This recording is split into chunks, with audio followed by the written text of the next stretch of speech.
Hello বন্ধুরা, সুপ্রভাত। কেমন আছো তোমরা সবাই? আশা করছি সবাই খুব ভালো আছো। আমি দীপা, আমার একটা ছোট্ট পরিবারের সকলকে জানাই অনেক স্বাগত, অনেক ভালোবাসা। এই যে এখন ঘড়িতেই 6:45 মতন বাজে। সকালে সবার আগে আমি ঘুম থেকে উঠে পড়েছি। তবে এই কটা দিন কিন্তু আগের কটা দিনের থেকে অনেক আলাদাভাবে রুটিন চলছে।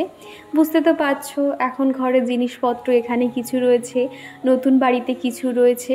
তো সমস্ত কিছু তো অগোছালো হয়ে রয়েছে, আর শুধুমাত্র রান্নার কয়েকটা জিনিস এখনও এ বাড়িতে রয়েছে। বাদ বাকি তো দেখেছো নতুন বাড়িতে চলে গেছে। এখন ওই সময় করে একটু একটু করে যাচ্ছি, আর সেই ঘরটাও সুন্দর করে গুছিয়ে আসছি। আর তোমাদের কাছে আমার একটা কথা জানার আছে, অবশ্যই তোমাদের মতামত আমাকে জানিও। আমার নতুন বাড়িটা কিন্তু তোমাদেরকে ঘুরে দেখিয়েছি, আর ঘরের মধ্যে দুটো না সেলফ করা রয়েছে, আমার তো ভীষণ পছন্দ হয়েছে। তো আমি বেডরুমের পাশে আমার যে আরও একটা রুম রয়েছে, লিভিং রুম, সেই ঘরটাতে না এরকম একটা সেলফ করা রয়েছে। তোমরা প্লিজ যারা দেখোনি ভিডিওটা দেখে নাও। তো আমি ভেবেছিলাম ওখানে আমার ঠাকুর ঘরটা রাখবো, তবে একজন আমাকে কমেন্ট করেছিল যে বাস্তুমতে দরজার পিছনে ঘর করা ঠিক নয়। তবে আমি তো ভাড়া থাকি, আমার তো উপায় নেই, রাখার কোনো জায়গাও নেই। তবে তোমরা যদি বলো যে ওখানে রাখলে কি খারাপ হবে বা আমি কি রাখতে পারি, তা নয় তো এ বাড়িতে যেরকম দেখছো ঘরের এক ধারে আমি সিংহাসন পেতেছিলাম, সেখানেও হয়তো পাততে হবে। তবে আমার তো খুব ইচ্ছে করছে সেলফিতে রাখতে, তাহলে ঠাকুরঘরটা সুন্দর করে গোছাতে পারবো। আর পাশে যেহেতু একটা তোমার সুইচ বোর্ড রয়েছে, তাহলে লাইট ফাইট দিয়েও সুন্দর করে সিংহাসনটা ডেকোরেশন করতে পারবো। তোমরা একটু জানিও, ঠিক আছে? আর এখন এই তো বাসি ঘরটাও কিন্তু আমি ঝাড়টার দিয়ে নিয়েছি এবং জল ছড়াও দিয়ে দিয়েছি। এখন আর ঘরটা মুছবো না, বেলার দিকে ঘর মুছে নেব। আর তারপরে বৌদি ঘুম থেকে উঠে পড়েছিল। আর আজকে সকালে টিফিনে ছিল চা আর পাউরুটি, তো সেটা কিন্তু সকাল সকাল টিফিন করে নিয়েছি। আর তারপরেই দেখো আমলকিটা একটুখানি রোদে দিয়ে দিলাম, কেননা ভালোই রোদ চলে এসছে। সকালের দিকটাতে না অত গাড়ি টাড়ি এখান থেকে যায় না, তো সেই জন্য এখানে বাইরে রেখেছি। আর বেলার দিক থেকে এত পরিমাণে গাড়ি যাতায়াত করে, তখন তো আর খাবার দাবার বা বালিশপত্র রোদেই দেওয়া যায় না। আগের ভিডিওতে তৃষ্ণা পার্থ বনু বলেছো আমি হাওড়া থেকে তোমার ভিডিও দেখছি। তো তৃষ্ণা, তোমাকে জানাই অসংখ্য ধন্যবাদ। তোমরা আমাকে অনেকেই বলছো কি করলে আমার ভিডিওতে ভিউজ হবে, সবার ভিডিওতে ভিউজ হচ্ছে, আমার ভিডিওতে কেন ভিউজ হচ্ছে না। কি জানো তো, একটু ধৈর্য ধরতে হবে। আমারও এটা মনে হতো যে আমার ভিডিওতে কেন ভিউজ হচ্ছে না। আসলে কি জানো তো, আমাদের ধৈর্য ধরে কাজ করতে হবে। ইউটিউবটা কিন্তু অত সহজ নয়। আমরা বাড়িতে বসে টাকা ইনকাম করি, সেটা কিন্তু চারটিখানি কথা নয়। তার পিছনে কিন্তু অনেকটা পরিশ্রম করতে হবে, তাই না? আমাদের ধৈর্য ধরতে হবে। তোমাদেরকে একটা কথা বলবো, তোমরা ধৈর্য ধরে কাজ করো। আর এবং সুন্দর সুন্দর ভিডিও দাও, সেখানে ভিডিওর প্রেজেন্টেশন, তোমার কথা, সমস্ত কিছু একটু পারফেক্ট করার চেষ্টা করো। দেখবে মানুষ ভালোবেসে তোমাদের ভিডিও অবশ্যই দেখবে। আর এই যে তোমাদের সকলের প্রিয় আমাদের কাজল, কাজল কিন্তু সকাল সকাল চলে এসছে। আর দেখছো তার মধ্যে কিন্তু আমি পর্দাগুলো কেচে দিয়েছিলাম, আর আমাদের কাজল চলে এসছে। আর দরজাটা খোলা ছিল না, ও এমনভাবে আচমকা চলে এসছে, আমি না ওকে দেখে একটু ভয় পেয়ে গেছি। কাজলকে ভালোবাসি ঠিক কথা, কিন্তু ওকে না কিছু খাওয়াতে গেলে জিভটা এমনভাবে আমার হাতে চেটে দেয়, আমার না ভীষণ ভয় লাগে। তো সেই জন্য বৌদি, দেখো বৌদির কিন্তু ভীষণ সাহস, দেখো কেমন সুন্দর করে খাইয়ে দিচ্ছে। আমার একটু ভয় ভয় করছিল। আর ও না একদম খোলা দরজা পেয়ে ভিতরে চলে আসছিল। আমি ওই জন্য দেখো দরজাটা একটুখানি ধরে রেখেছি। আর ও তো রীতিমতন ঠেলে ঢুকে পড়বে এমন অবস্থা। তো ওকে মোটামুটি 4টে বিস্কুট দেওয়া হয়েছে, সে তো কিছুতেই যাবে না। আর আমাদের কাজল কিন্তু ক্রিম রোল খেতে ভীষণ ভালোবাসে, তো ওকে তারপরে দুটো দিতে তারপরে কিন্তু সে শান্ত হয়েছে। বেচারার মুখটা দেখলেই না মায়া লাগে, জানো তো। সে ক্রিম রোল খেতে এত ভালোবাসে, সেই জন্য পরের দিন সকালেও কিন্তু চলে এসেছিল, জানো তো। তো অনেকক্ষণ দাঁড়িয়েছিল, তার বৌদি ওর মাথায় হাত বুলিয়ে দিল, আদর করে দিল। আর তারপরে এদিক ওদিক ঘুরে সে এখন দেখছে কোথায় কী রয়েছে না রয়েছে। আর আমি তো ভাবছি আমার মানি প্ল্যান্ট গাছগুলো হয়তো খেয়ে নেবে। তো তারপরে দেখলাম আর একটু ঘুরে ও দেখে চলে গেল। তারপর খানিকক্ষণ এদিক ওদিক দেখছে কোথায় কি রেখেছি না রেখেছি, খানিকক্ষণ আবার বসলো, বসার পরে তো তারপরে আবার বেরিয়ে গেছিলো। তো তারপরে দেখো আবার একটা ক্রিম রোল খেতে দিচ্ছিলাম। কাজলের যে মালিক ওনাকে বলেছি যে জেঠিমা আমাদের এবার তো এখানে আর থাকবো না, আমরা পাশে ওই দিকে জায়গায় যাচ্ছি। তো ওনারা শুনে বলল যে আমাদের বাড়ি তো এদিকে, অত দূর তো আমরা নিয়ে যাব না। শুনে তো মনটা ভীষণ খারাপ হয়ে গেল। আমি বললাম ওকে আমরা রোজ দিন খেতে দিই, ওর প্রতি একটা মায়া চলে এসছে, তো ওকে তুমি কিন্তু দিয়ে আসবে। তো বললো আচ্ছা যদি আমি ওদিকটায় যাই তাহলে ওকে দিয়ে আসবো। জানি না কি হবে, তোমরা অনেকেই চিন্তা করছো আমার সাথে সাথে যে কাজলের কি হবে, যেমন ধরো কাকগুলো রয়েছে ওদের কি হবে, লালু ভুলু কি হবে। তো আমি কি করবো আর বলো, ওখানে হয়তো যদি কোনো সঙ্গী পাই আবার তাদেরকে খাওয়ানো শুরু করব। আশা করছি এরকম মানে কাজলের মতন আরও একজনকে হয়তো পেয়ে যেতে পারি, কেননা আমি ওখানে দেখেছিলাম কাজলের মতন একজন ওখানে মাঠে ছেড়ে রেখেছে আর কি। তো তারপরে এখন চলে এসেছি রান্নাঘরে। আজকে বললাম বৌদির হাতে হাতে জোগাড় করে দিই, তো বৌদি বললো সে নিজেই জোগাড় করে নেবে। তো তারপরে আমি ওদিকে কিছু একটা করছিলাম, আর এদিকে দেখো বৌদি সমস্তটাই সবজি কেটে নিয়েছে। বিনস, আলু আর ক্যাপসিকাম ভাজা হবে, আর এদিকে আলু দিয়ে মাছের ঝোল হবে, আর মাছের মাথা দিয়ে ডাল হবে। এই সমস্ত আর কি রান্না হবে। আর কয়েকটা দিন এখানে রান্না হবে। আমরা ভাবছি যে শনিবার দিনকে একেবারে আমরা ও বাড়িতে শিফট হয়ে যাব, ওখানেই রান্না বান্না হবে। আজকালের মধ্যে কিন্তু গিয়ে এবার রান্নাঘরটাকে সুন্দর করে সাজাতে হবে। তোমরা আমার ভাড়া বাড়ির রান্নাঘরটা অনেকে ভীষণ পছন্দ করেছো এবং অনেকে বলেছো রান্নাঘরটা যাতে ঘুরে তোমাদেরকে দেখাই।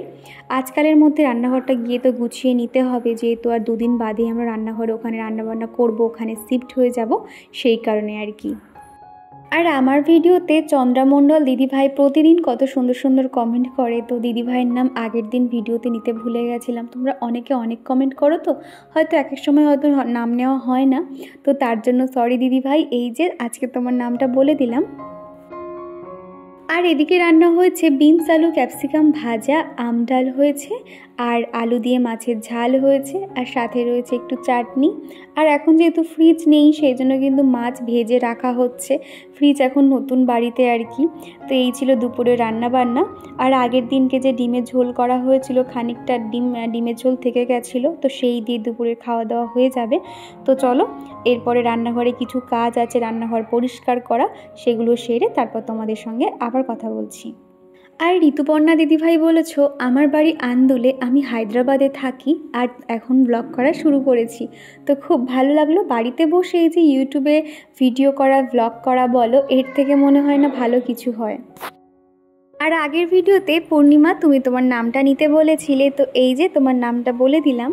কয়েকদিন ধরে একটা কমন কমেন্ট খুব পাচ্ছি, সেটা হলো দিদিভাই তোমার বাড়ির ভাড়া কত, সেই জায়গাটা কোথায় যে তুমি ভাড়া নিয়েছো, বা কত মাস বা বছরের এগ্রিমেন্ট করেছি, 1 বছর হয়ে গেলে কত টাকা বাড়বে, এই সমস্ত সংক্রান্ত অনেক কিছুই তোমরা জিজ্ঞাসা করেছো। তবে আজকের ভিডিওটা যেহেতু অনেকটাই ছোট দিয়েছি সেই জন্য এত কিছু বলতে পারছি না। পরের কোনো একটা ভিডিওতে আমি অবশ্যই সমস্তটাই তোমাদেরকে জানাবো। আশা করছি তোমাদের অনেক হেল্প হবে, তোমরা যারা আমার মতন এরকম রেন্টেড হাউসে থাকো। আর এই বাড়িতে না রান্নাঘরে জানালাটা একদম খোলা যায় না, এই যে জায়গা থেকে এত জলের হাওয়া আসে না, রীতিমতন কাপ লেগে যায়, এত ঠান্ডা হাওয়া আসে, সেই জন্য বেশিরভাগ এই দিকে জানালাটা বন্ধ রাখি। বাইরে বেরিয়ে একটু তোমাদেরকে দেখালাম। তারপরে কিন্তু চিকুর পাপা ওকে স্নান করিয়ে দিয়েছে, আর এখন ওকে খাওয়াতে বসেছি। আর সে কিন্তু এখন একা একা খেতে শিখে গেছে। আর আজমিরা বেগম বলেছ বৌদির ফেসটা দেখতে সেই। তো আজমিরা তোমাকে জানাই অসংখ্য ধন্যবাদ। আর সত্যি আমার বৌদি কিন্তু অনেক সুইট। আর রুমা দিদিভাই বলেছ দীপা তোমার বৌদি দাদা আসাতে অনেকটা ভালো হয়েছে, নয়তো তুমি একা সামলাতে পারতে না। হ্যাঁ গো দিদিভাই একদমই ঠিক বলেছো, তা না হলে না আমি নিজে পাগল পাগল হয়ে যেতাম। ঘরের এত জিনিসপত্র একা হাতে কখনোই পারতাম না। আর প্রিয়াঙ্কা বলেছ আগে বলো তোমার হাজব্যান্ড কেমন আছে আর নতুন বাড়ি কবে যাচ্ছ। চিকুর পাপা আগের থেকে অনেকটাই ভালো আছে, মাঝে মধ্যে একটু ব্যথা করে পাটা ফোলে, আর এমনি তো ওষুধ চলছে। নতুন বাড়িতে কিন্তু মানে প্রথম ওই 1 তারিখ থেকে আর কি, মাসের শুরু থেকে কিন্তু তোমরা ওখানকার ভিডিও তোমরা দেখতে পারবে। আবারও তোমাদের সঙ্গে দেখা হচ্ছে সেই সন্ধেবেলা। এখন এই যে কয়েকটা জামা কাপড় ভাঁজ করতে বসেছি। গেছিলাম একটু বাইরের দিকে দোকানে, বাড়ির সামনে একটা চপের দোকান হয়েছে, তো সেখান থেকে চপ আনতে গেছিলাম। সন্ধেবেলা চপ মুড়ি মেখেছিলাম, তবে সেগুলো আর না ভিডিও শ্যুট করা হয়নি। আর এখন ভাবলাম জিনিসপত্র তো সেরকম কিছু নেই, কয়েকটা জামা কাপড় রয়েছে, সেগুলো তাহলে ভাঁজ করে নেওয়া যাক। আর লাবণী কমেন্ট করে জানিয়েছো, দিদি আমার কমেন্টে রিপ্লাই দিলে না তো, আমাদের চ্যানেলটা কি ফলো করেছো দিদি? আমি জানি সারাদিন তুমি খুব বিজি থাকো, বাট তবুও বলছি পারলে চ্যানেলটাকে ফলো করে দিও। খুব ভালো থেকো। আর চিকুর অনেক ভালোবাসা আমার। তো লাবণী তোমাকে জানাই, তোমার তো এখানে তো কোনো চ্যানেল নেই, আর আমি ঠিক কোন চ্যানেলে ফলো করার কথা বলছো আমি ঠিক বুঝতে পারলাম না। আর মৌসুমি কমেন্ট করেছো, আমি তোমার ভিডিও দেখি, আমার নাম নিও। এই যে মৌসুমি, তোমার নাম বলে দিলাম। Laltu Kunti kitchen and vlog ID থেকে এক বন্ধু কমেন্ট করেছে, অনেক দিন আগেই তোমার পরিবারে এসেছি, কিন্তু আজ প্রথম কমেন্ট করলাম, নতুন বাড়িতে ছেলেকে সাবধানে রেখো। তো দিদিভাই তোমাকে জানাই অসংখ্য ধন্যবাদ। হ্যাঁ, চিকুকে তো সাবধানে রাখতেই হবে, নতুন জায়গা নতুন সব কিছু, সেই কারণ আর কি। আর টুকটুকি বলেছো, আমি ডায়মন্ড হারবার থেকে তোমার ভিডিও দেখছি, তোমার ভিডিও আমার খুব ভালো লাগে। তো টুকটুকি, তুমি অত দূর থেকে যে আমার ভিডিও দেখছো ভাবলেও খুব ভালো লাগে। কত দূর দূরান্ত থেকে মানুষ আমার ভিডিও দেখছে এবং কমেন্ট করে, এটা আমার ভীষণ ভালো লাগে পড়তে, এবং আমার ভালো লাগার একটা জায়গা বলতে পারো। আর এখন যেহেতু ঘরে কোনো রকম ফার্নিচার নেই, এখন কিন্তু নিচে মোটা করে বিছানা করে শুতে হচ্ছে। এখানে একটা বালাপোষ পেতে নেওয়া হচ্ছে, দু জায়গাতে আর কি বিছানা দেখতে পাচ্ছ। তো ভাবলাম সন্ধ্যের সময়টাতে কি আর করব, না আছে টিভি, শুধুমাত্র ফোন রয়েছে, সারাক্ষণ কি ফোন দেখতে ভালো লাগে? আর এখন বৌদি এসছে মিলে, এখন বৌদি ননদে এখন সারাক্ষণ গল্প করি, সময় কেটে যায়। তো ভাবলাম চলো বিছানাটা সেরে নিই, তা নাহলে খাওয়া দাওয়া করে না বিছানা করতে একদমই ভালো লাগে না। আর চিকু যে তখন কী দুষ্টুমি করছিল কি বলবো তোমাদের, কোনো মতে ব্ল্যাঙ্কেটগুলো আমাদের ভাঁজ করতেই দিচ্ছিল না। তো তারপর দেখো দুটো বিছানা সেরে নিয়েছি, আর এবার ঘর বারান্দাগুলোকে ঝাঁট দিয়ে নেব। আর আগের ভিডিওতে সৌমিলি চক্রবর্তী দিদিভাই বলেছো, তোমাকে আমার খুব ভালো লাগে দীপা, তুমি এত ঘরোয়া, কি বলবো, তোমার কাজকর্ম খুবই সুন্দর গোছানো, তোমাকে যত দেখি অবাক হয়ে যাই, কি করে এত কাজ করতে পারো তুমি। আর চিকু সোনা বাবাকে আমার অনেক ভালোবাসা রইল। তো দিদিভাই এইভাবে ভালোবাসা দিয়ে যেও, এইভাবেই সাপোর্ট করো। আর মধুমিতা কর বলেছো, দিদিভাই তোমার কথাগুলো খুব সুন্দর, পারলে আমার ভাড়া বাড়িতে এসো। তো মধু, তোমাকে জানাই অসংখ্য ধন্যবাদ। আর তুমি যে এত সুন্দর সুন্দর প্রতিদিন আমাকে কমেন্ট করো, আমার খুব ভালো লাগে। তোমাদের কাছে একটাই চাওয়া, এইভাবে আমার পাশে থেকো সবসময়।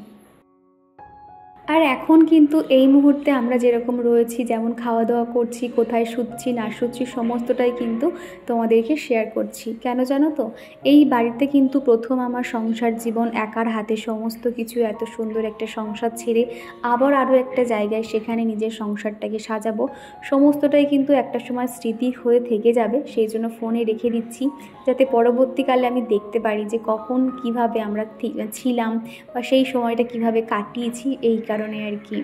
তো এখন এই যে দেখতে পাচ্ছ, আর ঘর বারান্দাটা ঝাড় দেবো।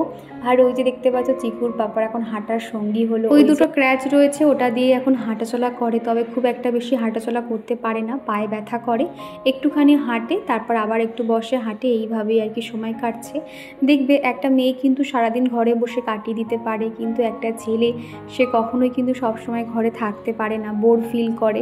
সে তো কিছুতেই ঘরে থাকতে চাইছে না, বারবার বলছে আমি ওই সপ্তাহ থেকে অফিস চলে যাব, কিন্তু তার যে পা ঠিক হয়নি এখনও পর্যন্ত, সে তো সেটা কোনো মতেই বুঝতে চাইছে না। তো অনেক বুঝিয়ে বলা হচ্ছে যে তুমি আর কয়েকটা দিন রেস্ট নাও, তবে আর কিছুদিন পর থেকে ওয়ার্ক ফ্রম হোম করবে, তখন তাহলে হয়তো অফিসের কাজে খানিকটা ব্যস্ত থাকবে।